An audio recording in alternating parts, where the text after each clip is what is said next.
Hey, I'm Ron Johnson, the Silver Sage, and this is Let's Stay Together.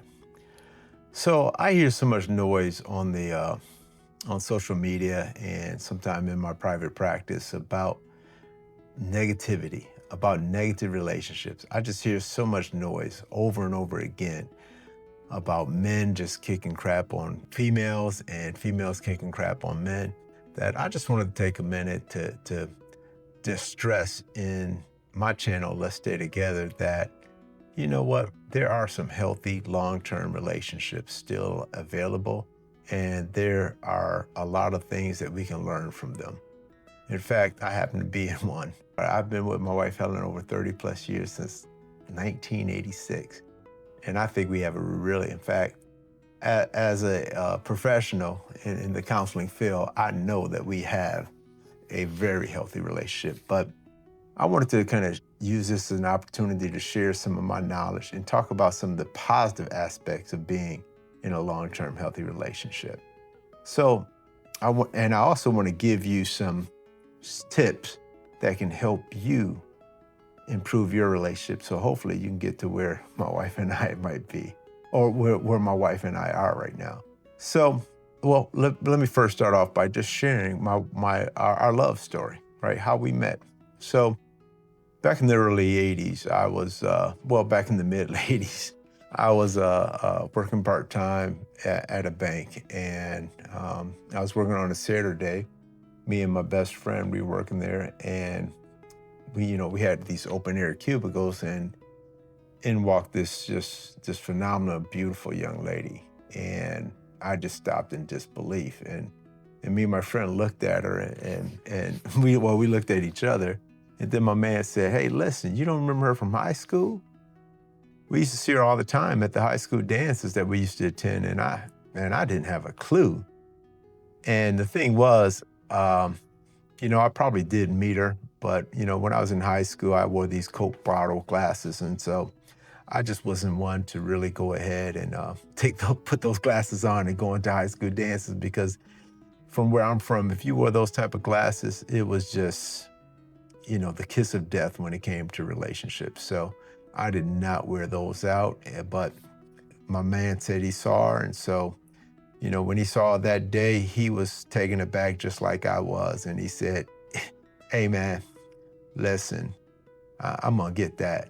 She gonna be mine." And I was like, "Go ahead, bro." Cause him and I, by the time we were in our early 20s, I mean, we've been friends since I was 11 years old, and we had already had enough dispute and conflict about females. So we kind of had this bro code rule that, hey man, if you see her first, you claim her, you go right ahead. I'm gonna step back. So I stepped aside, let my buddy go ahead and take a look at that. So in the meantime, what he did was, he had noticed my friend's a great observer of people, and he really watches people. So, or I don't know if he's a stalker, but he really watched her really intently, and he kind of would see her leaving the building, getting in and out of this car, and he presumed it was her dad's car, because later on we learned that she still lived there with her parents. And she didn't have a vehicle, so her dad would pick her up and drop her off. And so my buddy he stopped by, he knew her from high school. And so he would ask, "Hey, listen, can I help you out? Can I take you home sometime?" And sure, after about 2 or 3 weeks, he had taken her home a few times, and we were also roommates. So one day we were at the apartment, and I said, "Hey man, how's it going with that Helen, man?" And he said, "Man, I can't even get her phone number." I said, "Yo, man, let me take a shot at it," right? That's what we did. That's what friends did, right? And so I went ahead, and it was a Friday. And so that Friday he called her and said, "Hey, listen, you need a ride home?" She said, "Sure." He said, "Well, meet me down in the lobby." And she met us down in the lobby, and he introduced her. And he said, "Hey, listen, this is my man, Ron. He's my roommate. He's a cool dude." He said, "Why don't you go ahead and let him take you home?" So I took her home, and, we had a short conversation in the car. And, you know, uh, within about 10, 15 minutes, we were at her place, and she was getting out of the car. And guess what? Asked for the phone number. I got it the first time. as I learned later that she had already been interested in me anyway, so it was a good thing. So got her phone number that Friday, checked in with her that Saturday, took her out Sunday afternoon to get ice cream out by the airport where we watched the planes land and take off. But you know, I don't know how it is for a lot of couples, but it was so easy to talk to her. I think within 30 minutes, I knew this was something special. It was really easy and it was really nice. I had never had that type of connection with anyone in my life. And so, within a couple months, well, within a month, we were inseparable. We were seeing each other nearly every day. And things were going really great until I screwed it up, because I started having these thoughts. I said, wow, she is the perfect girl, but this isn't the perfect time. I mean, I'm in my early 20s. I'm not ready to settle down yet and be in such a serious relationship. In fact, I said, I recall vividly thinking, I got things to do, people to see, places to go. I don't have time for this. So, I did what any mature, logical young man would do. I broke up with her. And I said, hey, listen, I'm going to, break up with her in a place that, she can't make a big fuss. And I did it on her parents' porch. And so I met with her that day. We were talking on a normal time. And I said, hey, listen, I think we're just too young for this serious of a commitment. What are your thoughts? And she just stared at me angrily. And I said, well, I don't know about you, but I think we need to take a break. What do you think? And she said, get the hell off my porch.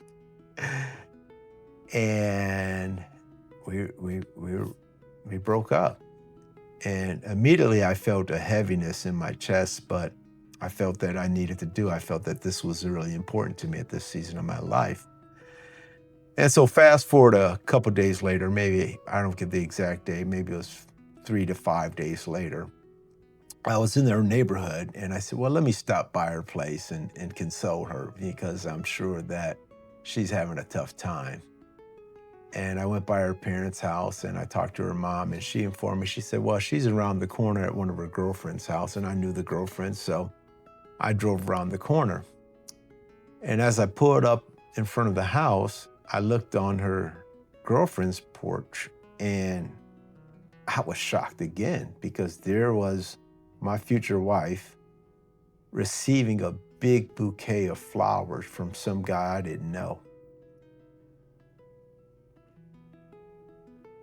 And I couldn't believe it.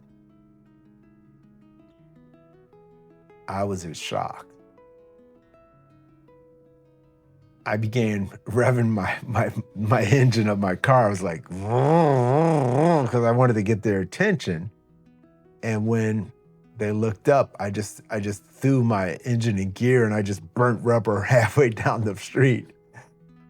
And I turned the corner and I went a few houses down from her parents' house.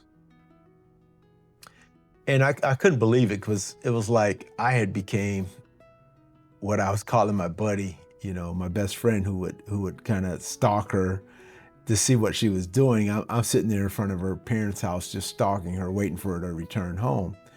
So a few hours later, she pulls up and gets out of this car with this other guy. And whew,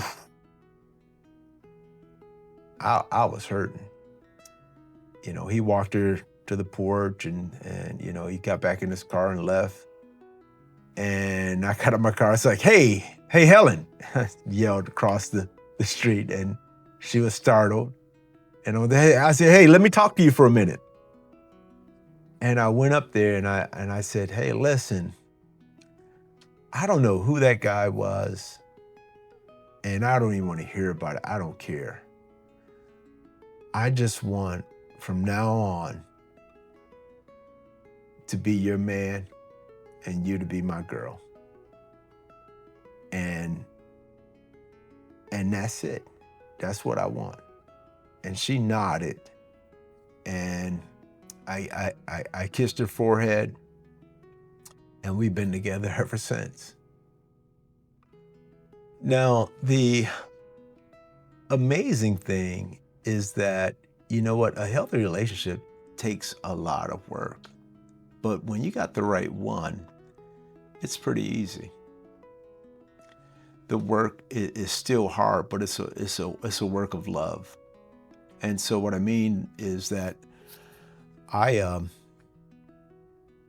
I was able to create in those early days a culture of appreciation for my wife. And a culture of appreciation in your relationship is something that's very critical to healthy relationships. And what that means is creating an environment where your partner feels well cared for, well loved, respected, and appreciated. And how you do that is what you want to do is you want to pour into their emotional bank account on a daily basis. So you pour into their emotional bank account a minimum of 5 times before you take out a withdrawal. And what that looks like is, little things, like, hey, I love how you look. You look great in that, right? Have you been working out? Wow, thank you for doing that. Oh, wow, you're so intelligent, right? See how just pouring into your partner every day, you can always find something to notice and appreciate and to be grateful for in your partner on a daily basis. So do that, and I assure you, it might not solve all your problems, but it's going to make you two have much better conversation. And then when things get tough, it's going to make you have much better conflict. And if this is valuable to you, please like and subscribe to my station if this was of any value to you. And I'd like to know, hey, listen, what's one thing you could say to your partner today? Or what's one thing you said to your partner or could say to your partner that would make a deposit into their emotional bank account? I'm Ron Johnson, the Silver Sage, and this is Let's Stay Together. I'll talk to you soon. Bye now.